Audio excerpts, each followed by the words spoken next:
All right, we are live. Hello. Greetings from Bakersfield and from Palm Springs. We're so excited to see everyone here. We had a fabulous time last week of discussion. We were thrilled with the number of people that tuned in to have this conversation with us. So we're glad to see you back, and we hope that you brought a friend. As you come in, please say hello and tell us where you're from so that we can give you a shout out. You're here with Chrissy and Christina. I think it's this way. Hey, everybody.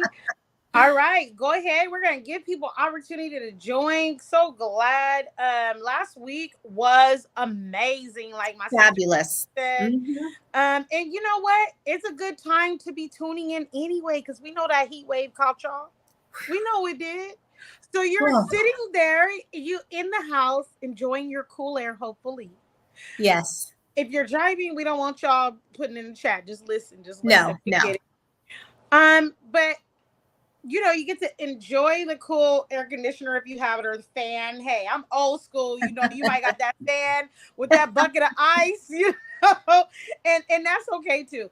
If you are viewing from YouTube, I'm going to be checking those comments, you know, and making sure if you're viewing from LinkedIn, if you're viewing from Facebook, welcome. Right. We will continue to check. But as we wait for people to come in, I will have you enjoy some nice, smooth, cool music. How about that? Yes.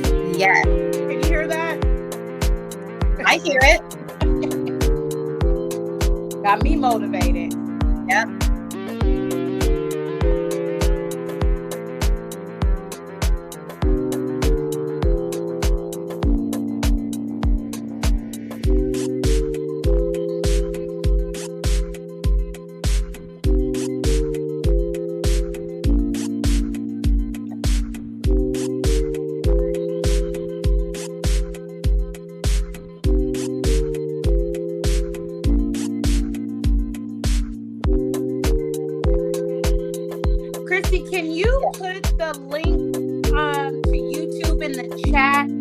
This for a minute. I'm gonna send you the link to YouTube. Some of you guys have family members that don't have Facebook. You know, trust me, I get it. My dad always says when I send him like lives on Facebook, I don't have Facebook. And so then what I do is send the link to YouTube, right? And so what I'm gonna do is send the link to YouTube. And those of you who are joining us by Facebook, LinkedIn, or even on YouTube, send out this link, right? Because we get it. We want this to be accessible to everyone. All right. Right. So start in a few minutes. We'll put that in the chat. Yeah, email it to me and then I'll put it. Okay. Here I go.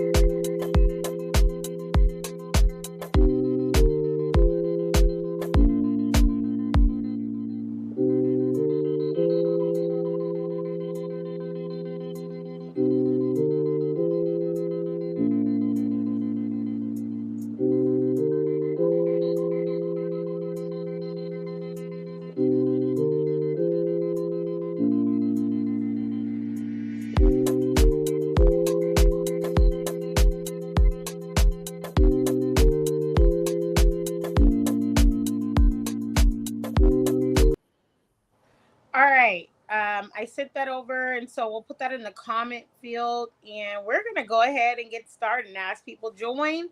They can put their questions, comments, feedback in the chat. Take it away, Chrissy. Yes, let me get this in the chat here. There is the YouTube link. Okay, perfect.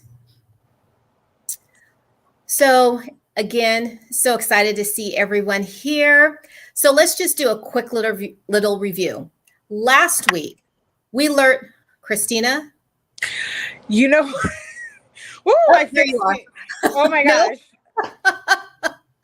Okay, so do I just need to just... not touch anything? Okay. I'm just going to open this and oh my gosh. Okay, wait, I got it. Let's leave it there. Just leave it. See, that is a review of last week. Well, that happened last week too.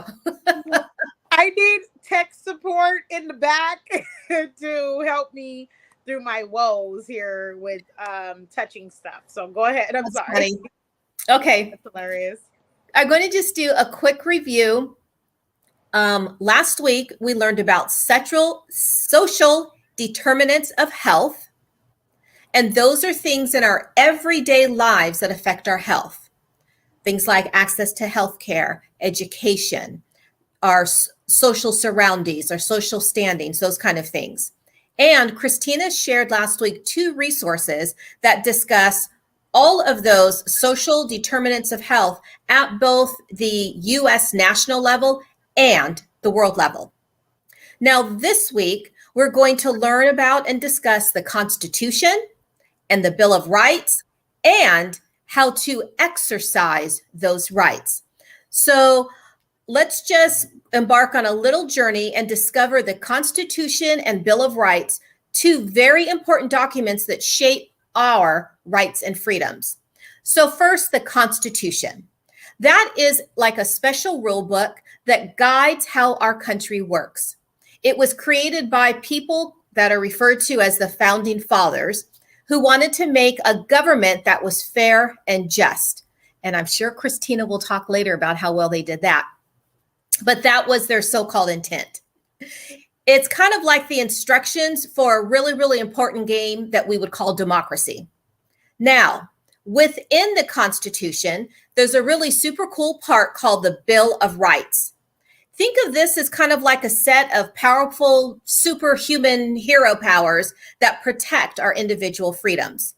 The Bill of Rights lists important things that we all have, supposedly, no matter who we are. And again, I know Christina's going to get into these different levels because we all know that these things aren't necessarily distributed equally. But here are a few of these rights that are in our Bill of Rights. The first one is freedom of speech. We have the right to express our thoughts and ideas freely, whether we're speaking, writing, or peacefully protesting. Second, freedom of religion. We can choose our own beliefs and practice any religion we want. This means we can go to church, mosque, temple, or any other place of worship that feels right for us. We have the right to a fair trial. If someone is accused of a crime, they have the right to a fair trial. This means they can present evidence, have a lawyer to help them, and a judge that is fair, impartial, and a jury. We have the right to vote. Especially to my young people, when you grow up, you have the right to vote and choose leaders. Our votes help decide who makes important decisions for our country. Freedom of assembly. We can peacefully gather with others who share our beliefs or interests. Kind of like having a club or a team where we can meet and work together. Now, these rights and other ones are protected by the Constitution and the Bill of Rights. They are, when working perfectly, would ensure that we have the freedom to speak our minds, follow our beliefs, and be treated fairly. Now, remember that these documents are almost like a guardian of our rights, and it's important that we respect and protect them and move within them. And Christina is an expert of maneuvering within these rights and these papers. This goes to help our country make it a place where everyone should have the opportunity to be themselves and have a good life. So to the young people listening, as you grow older, I really encourage you to keep learning about the Constitution and the Bill of Rights. They're the foundation of our democracy, and understanding them will empower you, and adults too. Knowledge is empowerment. It will empower you to protect your rights and have a positive difference in the world. So I said a little bit to any of our younger listeners, but also parents, as you're listening, I hope I was able to give you some words that you can use to discuss these things with your children. So now Christina is going to go a little bit more into how do we maneuver? How do we protect our rights within these fundamental documents? All right. And so we looked at last week that when we're talking about outcomes in life and livelihood, right? You got to remember that part of the founding documents that said life, liberty, and the pursuit. I call it the life, liberation, and the pursuit of justice is my remake on that. Because for everyone, it hasn't been the same, right? And so when we think about those domains, what does it require for us to have a quality of life, right? Freedom and liberty to have that quality of life. And how is that protected in society?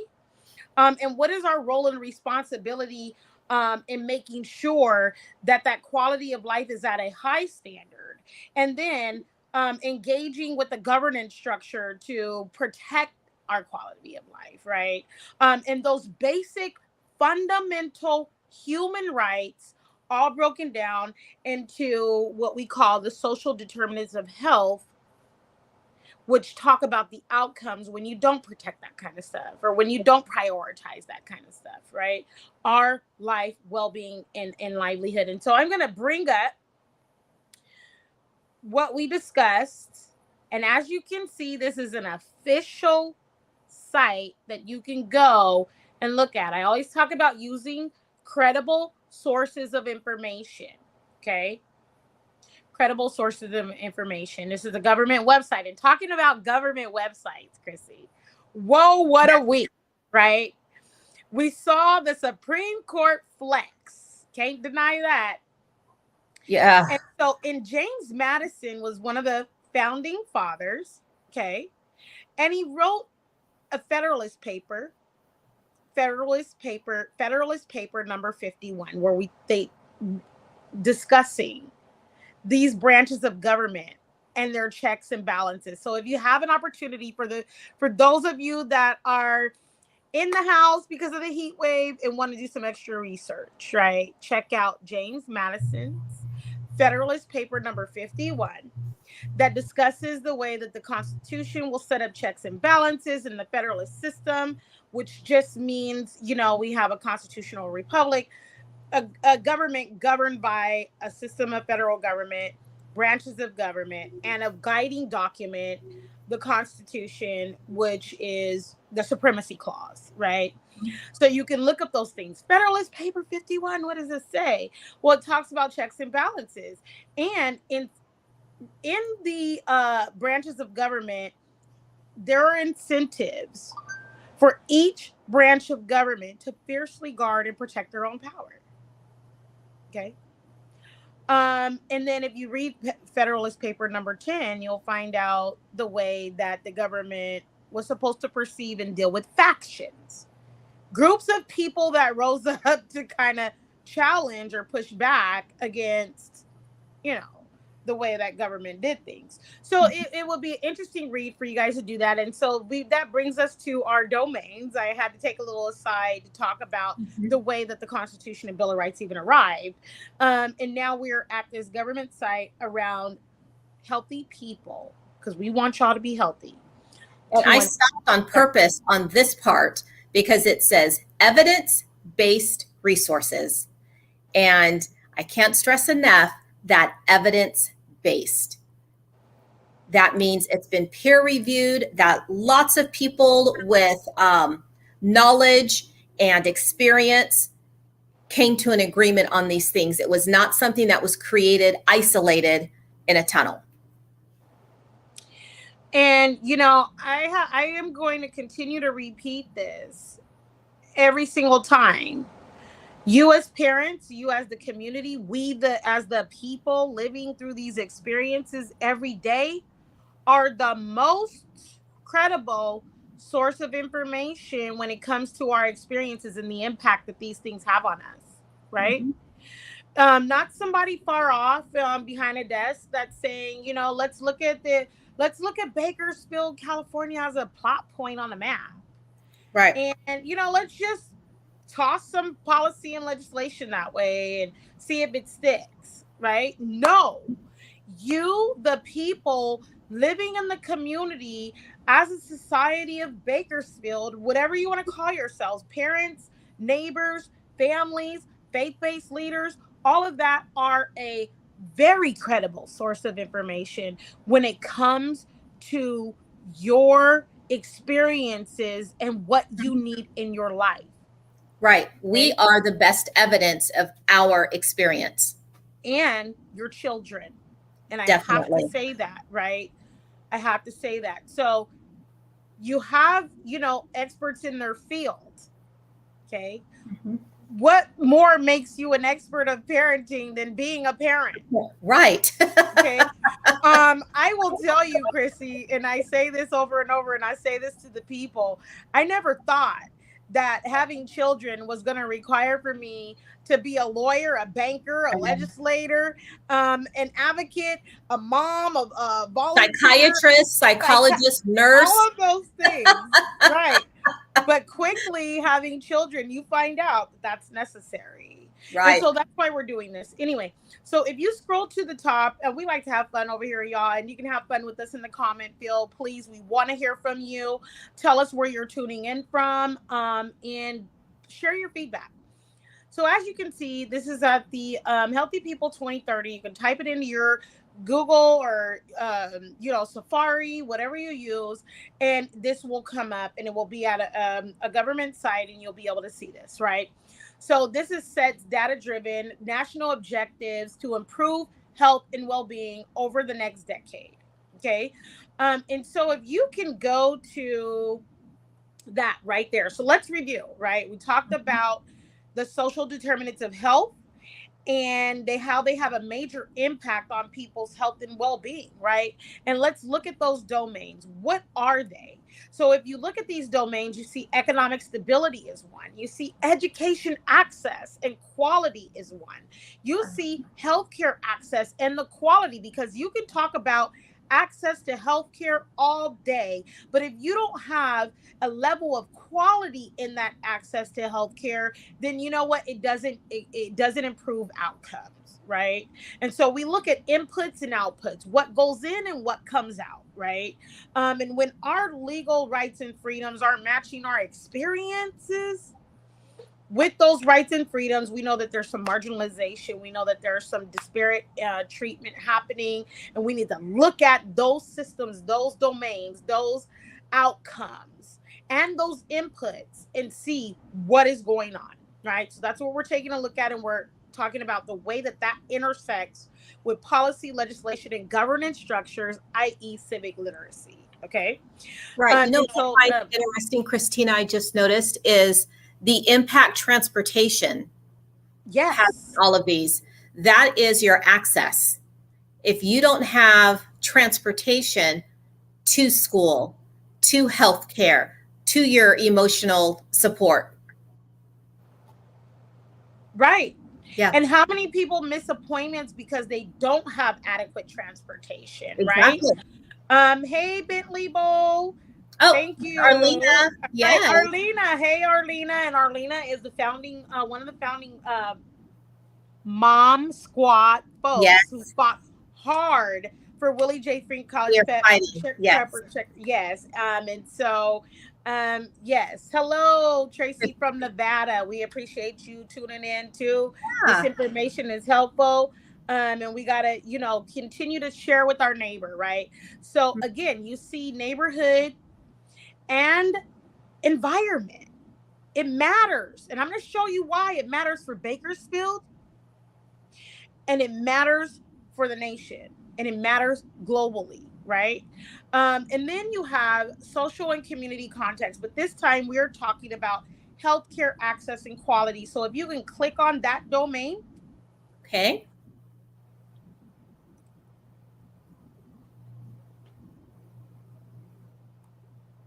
I'm on the right domain, right? You said healthcare, right? Yes. Yes. Do you see it? Yes. Okay. All right. And so y'all, please forgive me. I've went over this information. And in my sleep now. And so scouring through these websites, I definitely ask for you to take the opportunity to research some of this on your own, because it's a lot.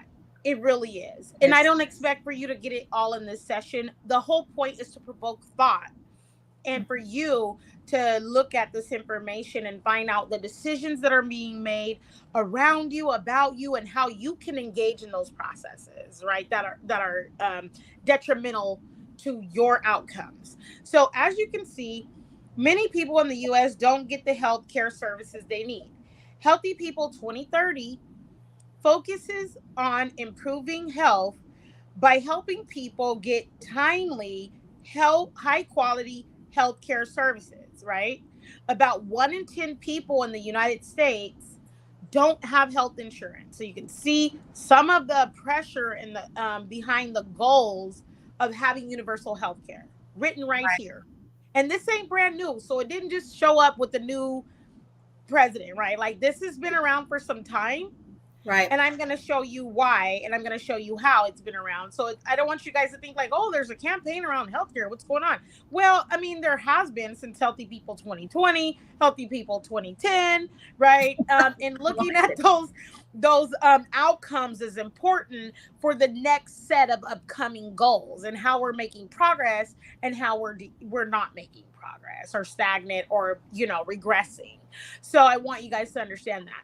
Sometimes people, I'm sorry, this is about, like I said, making sure that people have access to health insurance, access to primary care providers, and affordable health care.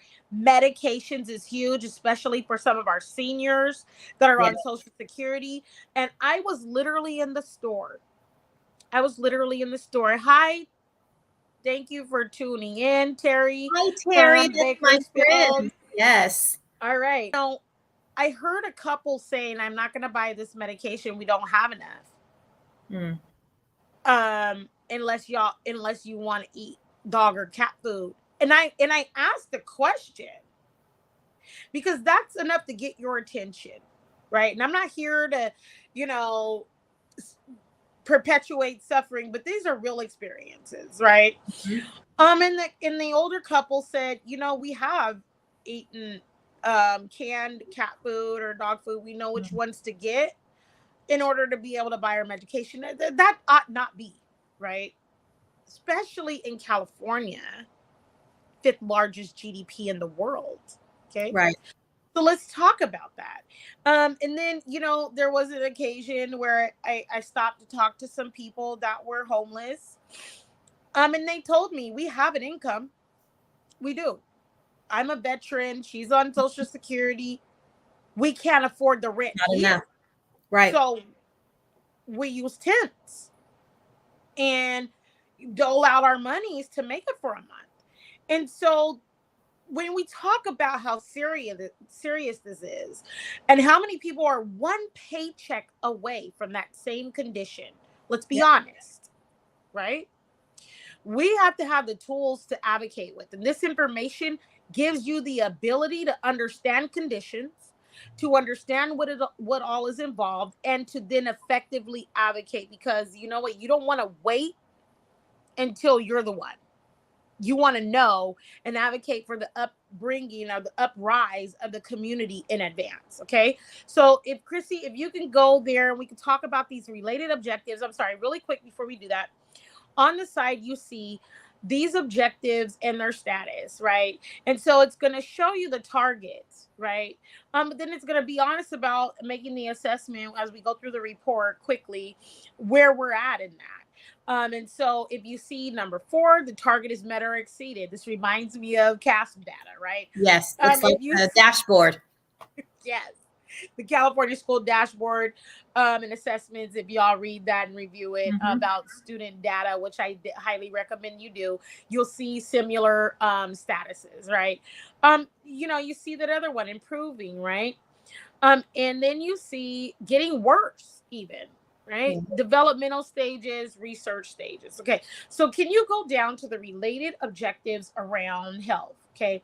So as you can see, when talking about the related objectives for healthcare access and quality in general, we talk about reducing the proportion of emergency department visits with a longer wait time than recommended. And I'm barely reading it because it's very small on my screen, y'all. Please excuse me if I pause. That seems to be improving. And if you guys were to go back and you click on that link, it's going to tell you what all that entails. Okay. You get to dive into that data and be well informed about what's happening in that general healthcare access and quality category. Okay. Mm-hmm. And then you see that the increase of the proportion of adults who get recommended evidence-based preventative. I got my grandma eyes on, y'all. I can read it, Christina. I can read it for you. Yes, and that's getting worse. And yes. So you are going to have to click. We're not clicking on it because we need to go over to global goals. Okay. I want you to spend some time looking at why, right? Everything is not all about money, y'all. Like, we need to understand conditions, right? And power, too. There, people preventing access for power reasons, power dynamics, okay? Right. I'm not about to talk about that. I want to talk just a second about this under adolescence. This is little or no detectable change or getting worse. Increase the proportion of adolescents who speak privately with a provider at a preventative medical visit. So that means the majority of our adolescents are not having private conversations with their healthcare provider. I will tell you my experience. I have a 26, 24, and 16-year-old. And all of them at this point, when they got to high school, I took them to their doctor's visit and said, this is where I step out. I had a doctor that I trust literally with my life, with my children, and stepped out. But guess whose kid still wanted them to come in the room with them? But anyways, I wanted to give them the opportunity to know they could speak privately. Now, I, however, understand historically, especially Black people who have not had trustworthy experiences with healthcare providers. So there is a historical component there that has to be looked at. Those numbers not getting better is not because parents don't want the best for their children. It's that historically, they don't have those relationships with their medical care providers. So there is, like Christina said, there's never an easy answer. There's never an obvious answer. So there's one example where there's something that's not getting better that actually has a historical, base to it. Shout out to Empress from Bakersfield, California. I see your comment in the YouTube chat. Thank you. And advocacy is a key component to making essential changes, right? I mean, I'm not saying that it's going to answer everything, but what is the alternative? I want to ask people that, right? Because a lot of times people say, I don't want to do this because what's the point? Well, what's the alternative?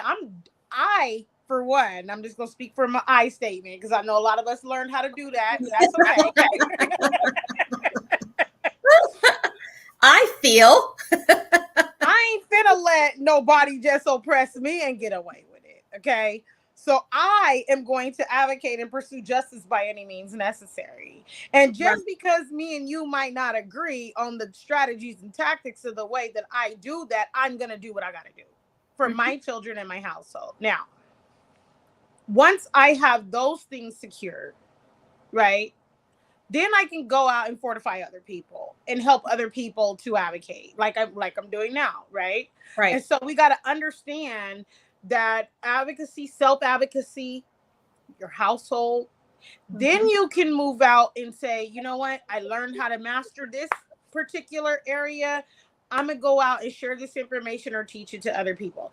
All right. And so enough of this on Healthy People 2030. But again, we're connecting those dots back to this being a global goal. And I want to spend a little time on the global goals component, which is up next.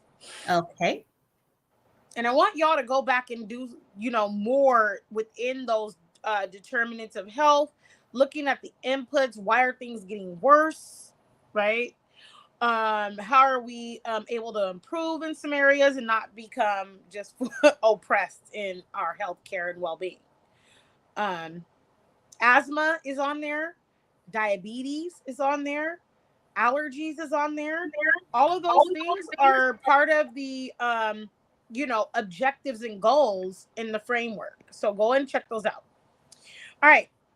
So actually, if you could go, Chrissy, you can put these links in the chat and people can go back and check that out. Let me go ahead. So when we're talking about the overall health and well-being measures, we see that well-being is directly connected to healthy life expectancy, okay, at birth, right? When people are free, these are measurements, right? So you can go and look at that. The summary mortality of health. I just wanted to show you guys this information so that you can know what's accessible to you and be able to understand this information.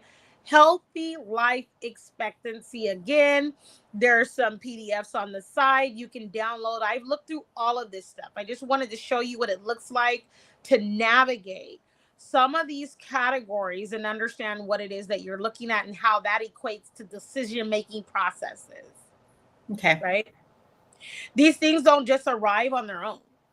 These are going to be attached to policies, practices, healthcare practices, insurance decisions, right? How can we have affordable healthcare? And legislation, right? Who gets to decide what? And how do we codify that so that we understand, here's the rules, here are the regulations, and if it doesn't happen, there's a problem, right? That's what law would look like. And so if you can go to the next. Okay. Are you wanting the global goals? Yes. Okay. I want the global goals up. Thank you so much. Alrighty. You can put all of these extra links in the chat for the comment field, the public comment field, for people to be able to access them later. If you can copy and paste them, or I can do it, it's fine. I just didn't want to touch the thing because y'all know how that is. See? Is this the one happens? Yeah. Is this the one you wanted, Christina? Yeah. Give me a second. So every single time that I don't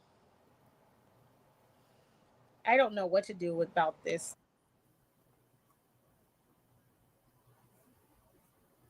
Oh, did we lose her? I think we might have. Okay. So I'll go ahead. She had wanted us to go over the global good health and well-being. Ensure healthy lives and promote well-being for all ages. And these are global. Before we looked at ones that were national. And now this is where minds from all over the world got together and said, these are the goals that we have. And the main goal is to ensure healthy lives and promote well-being for all at all ages. So if we take this back to what we discussed about the Constitution and the Bill of Rights. Oh, I think I hear something. All right. And I apologize for any confusion. I need help with my technology. But we're gonna work this out together as a community.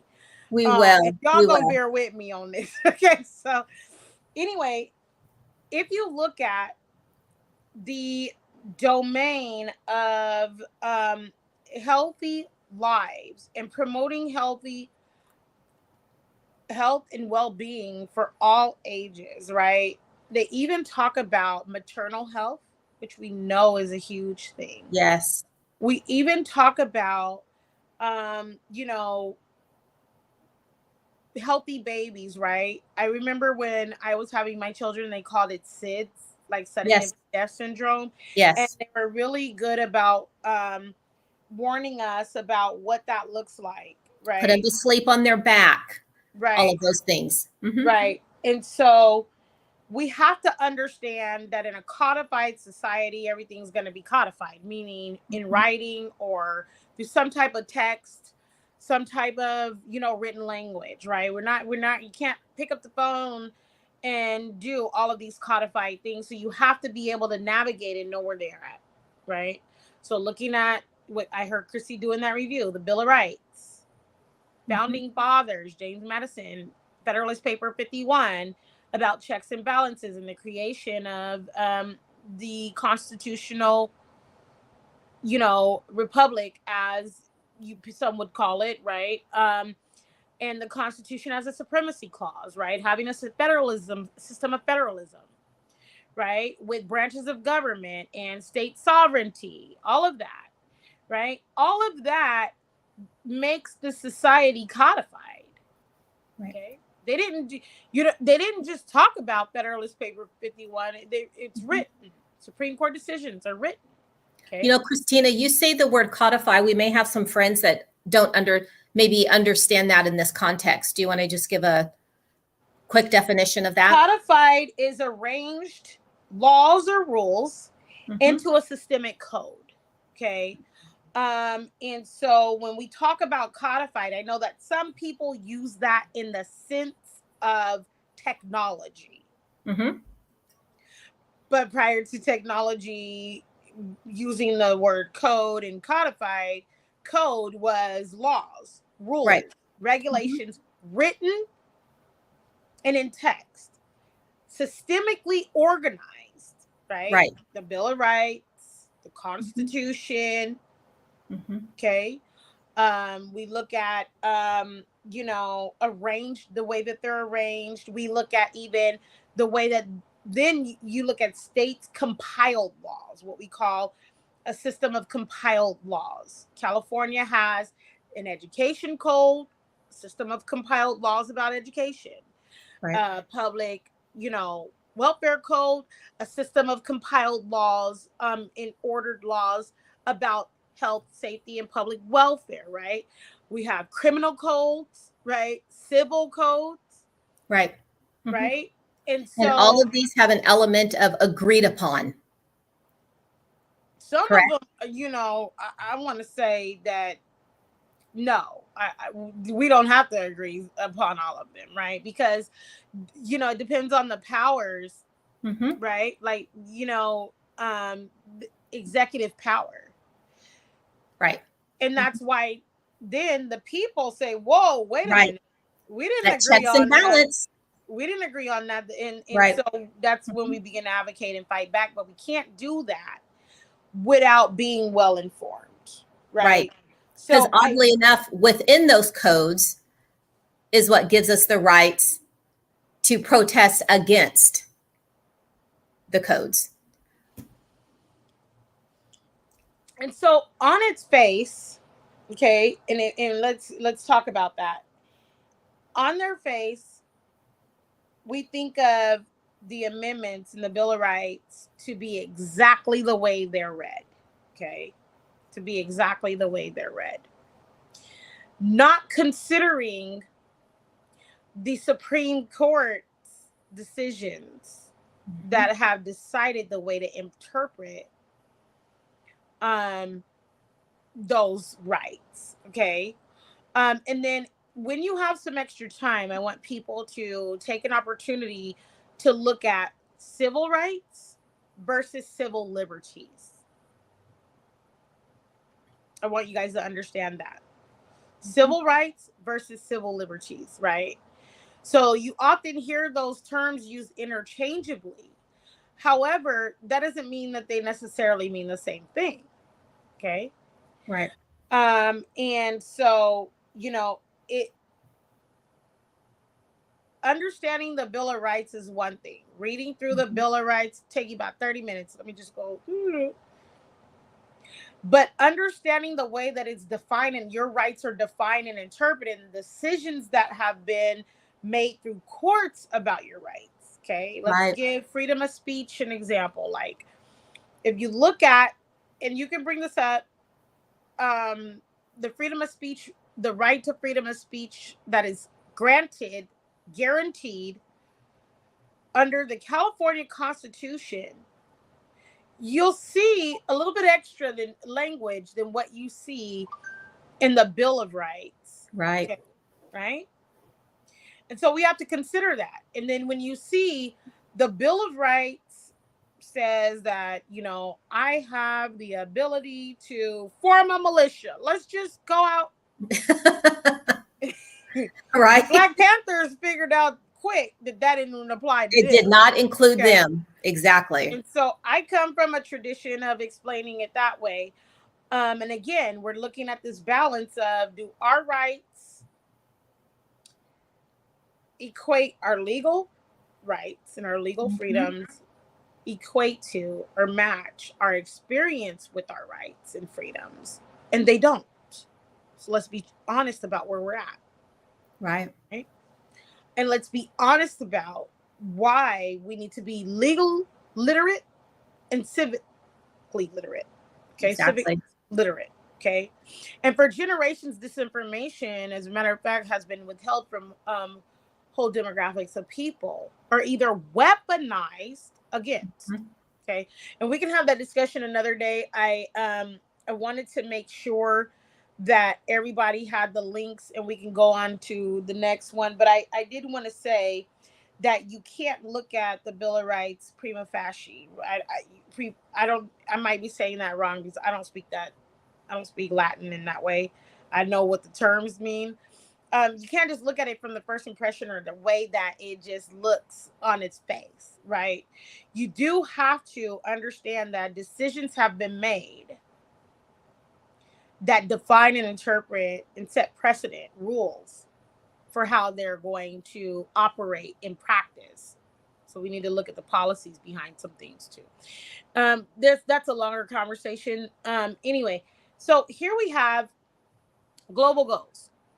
And I'm going to come back and put all of these things in the chat, these links, so that you will have access to them.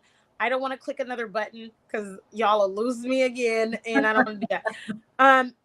You see right there, I was just talking about target 3, number 1, reduce maternal mortality. Okay. All right. And they want to reduce those things by 70% per 100,000, less than 70 per 100,000 live births. Sorry about the percent. Okay. Target 3.2. And target 3 is the health and wellness one. Okay. So maternal health is way up there, y'all. Way up there. Reducing maternal mortality. We don't want babies dying. Okay. And so end all preventable deaths under 5. We don't want little children dying. We want children to be fruitful and thrive, right? And live past 5.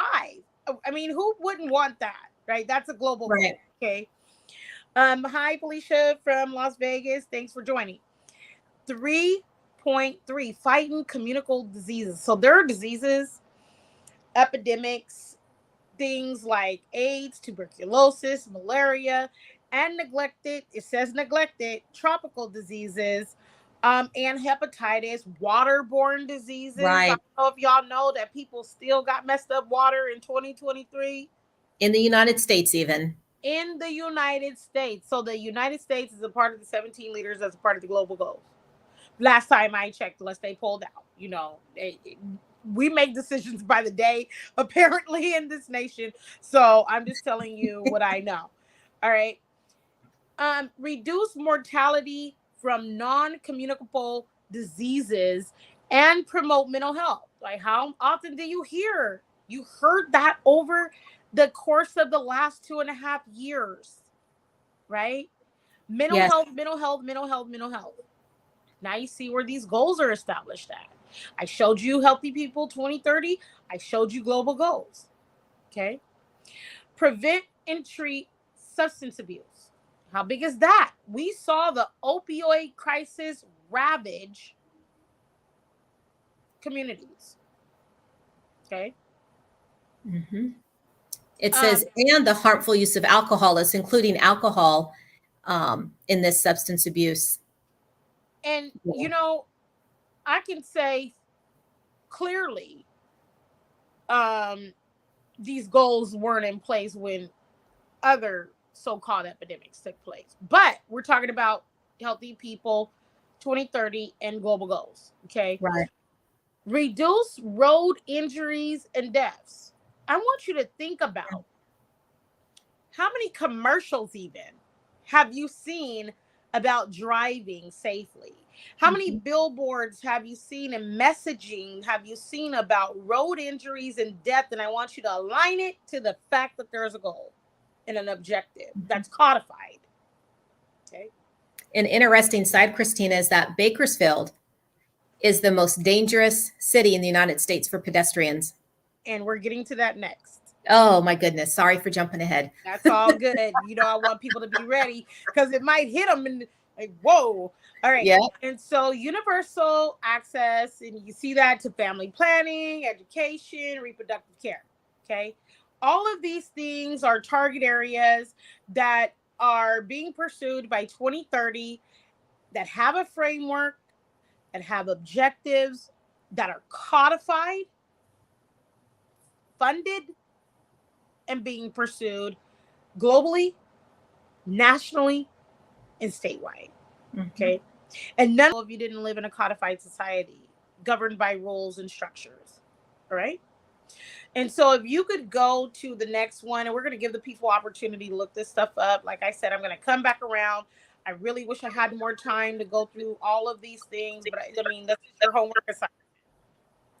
Just to understand, right, these frameworks and how they align with your well-being and livelihood, and who's making these policy decisions about you, and who is responsible for enforcing the laws that are aligned to these things, that make sure that you don't get discriminated in your healthcare needs, right?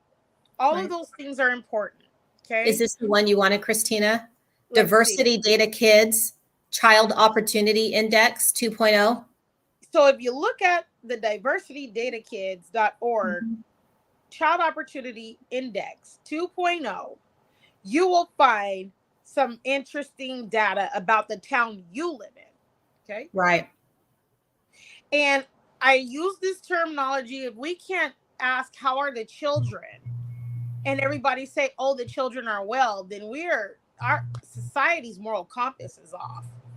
We can't protect our children. We're morally bankrupt. And I gotta say that. That's how serious it is, right? Because children and elders need care. Children and elders need care. And I saw more pet videos over the last week than I did for people aggressively pursuing the care of children and elders. I saw more whales and sharks, and I gotta tell you, stuff makes me upset every time. Right. Then I saw people doing things to actively pursue better conditions for elders who are homeless and children who are illiterate. Okay. And so we got to challenge ourselves to look at what direction we're going in and what moral compass we're going by. And if we find that that moral compass is bankrupt, our moral, society is the way we look at society and the morality behind some of the things that are happening, and we're bankrupt, socially bankrupt and morally bankrupt, then we have to challenge ourselves first. And then, okay, I control my behavior. I don't control Chrissy. I don't control your behavior, even though I'm compelling, this conversation about whales and sharks, and I keep logging off. So that kind of makes you have to pivot. But at the end of the day, we control our own behavior, and we have to start with that. And I know that's a hard conversation. A lot of times people will be like, Christina, quit telling me that. No, for real. I'm going to keep telling you that. And so let's look at how we can do that. All right. Do you want me to read these key findings, those first 2 points? If you could read the key findings. Okay. Yes. I really I'm in Bakersfield, so this is very near and dear to me, but all of us care about children. But I want you to really listen to these. There are vast differences in child opportunity across the United States. Madison, Wisconsin, ranked first among all U.S. metros for neighborhood opportunities.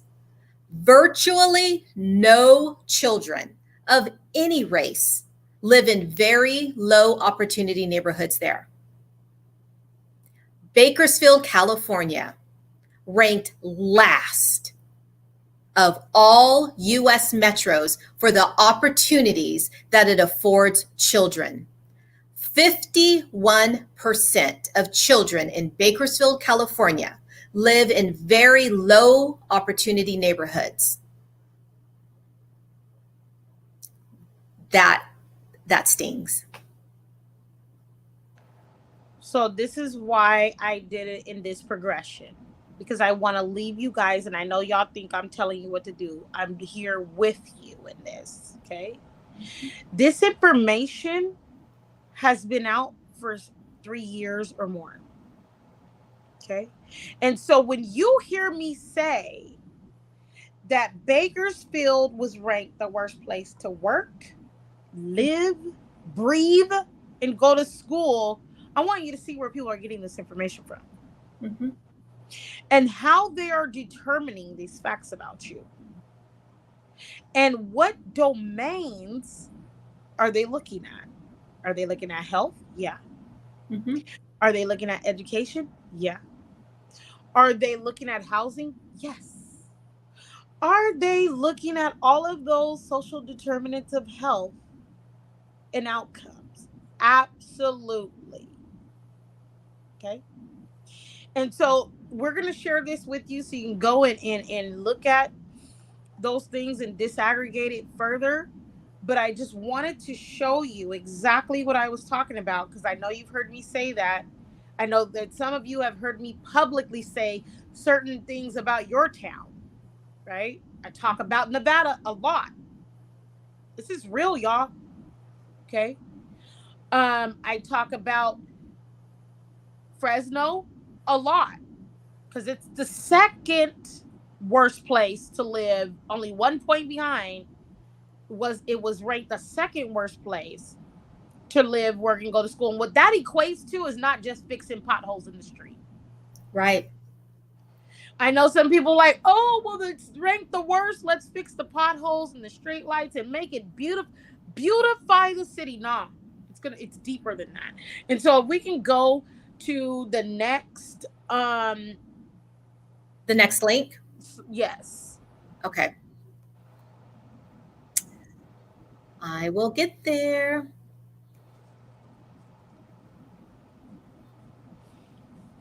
All right, let me share that screen.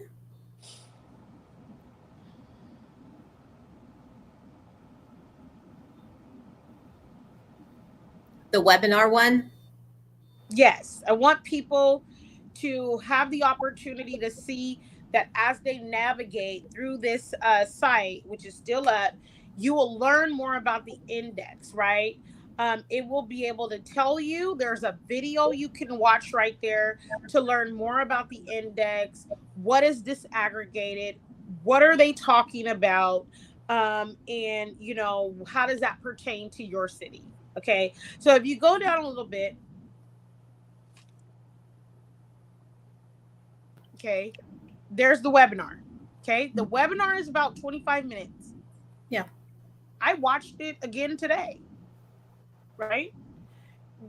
So you can listen to it, right? And they're going to explain to you how these things are calculated about where you live, right? And what gives them the credible authority to do so, right? And some of you might say, hey, I still don't think they're credible. Fine. Okay, but you see and feel the impact of this data in your community every day. And this is beyond dirty water. That's one of the domains. Okay. Right. Education is a mode of freedom from oppression. You won't, understand this without a quality education, right? And we're helping to disaggregate this information. But this is what you need to know in order to look at ways to effectively advocate, understand the condition you're in, understand the terms of that condition, and what you can do next. Okay. And so go back and look at this. Well, like I said, I'll drop all of this in the chat and we can go on to the next slide. And yes, you are right, Chrissy. I watched and read through some just to refresh, about what it was all happening in Bakersfield, and the air quality was also the worst. It is. We're And the least number of bookstores, all of that. and putting a new store in is not going to help that, right? But every day, gaining the knowledge, sharing that with your neighbor, and advocating for in perpetuity changes. We're talking about with permanency. We're not talking about some fly by night people coming in, making promises, putting a Band-Aid on it. Remember last week? Putting a Band-Aid on it. Yeah. We're not talking about that. No. If you hit your head, don't put a Band-Aid on my elbow. Doesn't help. I did want to take just a few minutes to talk about the rights that we have, how we could use those to change laws, because everything Christina has outlined calls for action. So how can we hold lawmakers responsible? How can we impact positive change? Well, one is your freedom of speech. You have the right to access your thoughts and ideas. All of these websites Christina has showed us are great to pull from for Facebook posts and Instagram posts and to start conversations. We have the freedom of assembly. We can get together, whether it's virtual or in person, and discuss these ideas and solutions. We have the right to an education. And obviously that's something near and dear to my heart, education, in creating equitable educational opportunities. We have the right to petition. If you feel strongly about an issue, you can write a letter or sign a petition to express your concerns and ask for change. And I'm sure Christina can tell you the many times she herself has been involved in change that started with a petition or a letter. So I just wanted to go over those ways where we don't want you to feel hopeless. There's hope, but you have to take action. Well, what action can you take? Those are just a few. One of the biggest actions that you can take is to make sure your children are literate in a codified society. And we're here to support literacy and civic literacy, right? In a codified society. And I'll take it a step further because I share a lot of stuff that helps you to become legally literate, right? Don't wait until your rights are violated to understand laws, policies, and codes. Okay. And I know I can only do it within a certain time frame, every Thursday, but as you go along and we share progressively more, we also encourage you to engage with the materials that we're sharing and then come again next week. Share with your neighbor. And then come again and learn about the other domain or social detriment of health, right? That way, at the end, you will have understood all of the domains, all of the social detriments of health, and whichever one triggers you, because I don't want to say inspires, right? To advocate in, you go for it. We are education advocates for K-12 children and families. We care about the needs of the community. That's why we are leading the Civics Forward movement, and engaging the community around our conditions, decisions that are made around conditions, and how to advocate effectively, right? But we can't do it all in an hour. But you can further this discussion and this dialogue, right? If you are advanced and you say, you know what, I want to do some legislative advocacy, reach out to your elected official and ask them, what is your agenda around these social determinants of health? Exactly. Hold them accountable. What is your agenda with regards to education and healthcare access, wellness? Okay. Look at their voting record. That will tell you what they really think. Right. So Not we definitely want to look at people's history and efficacy. and understand that if they're not keeping their word, they don't need to be there. Okay. Right. Because that's good, effectively like broken promises. We're done with that. Okay. And so please engage with the material. Again, I'm going to repeat. I'll come back and put some of the links in the chat. We appreciate you being here. I don't want to keep you guys over. It's a long time to be talking about policy and code tonight. Look, I get it. I could talk about this stuff all night. So but that doesn't mean call me up or hit me in message. Oh, man.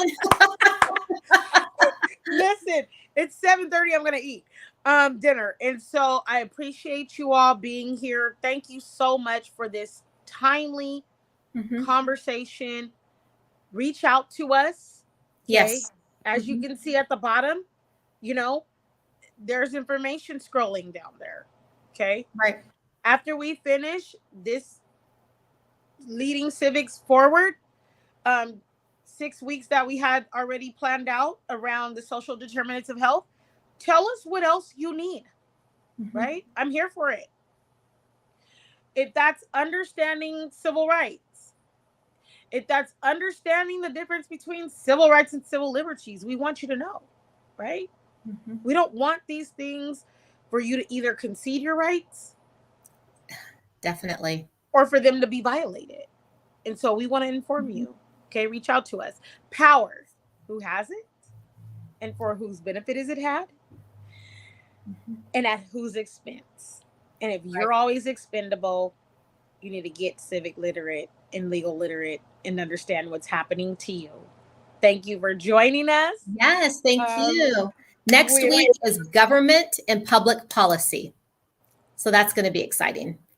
And I will make sure all of these links that Christina shared are on Facebook underneath this event. I'll make sure and put those in the comments. So you can go on Facebook also and find all these links.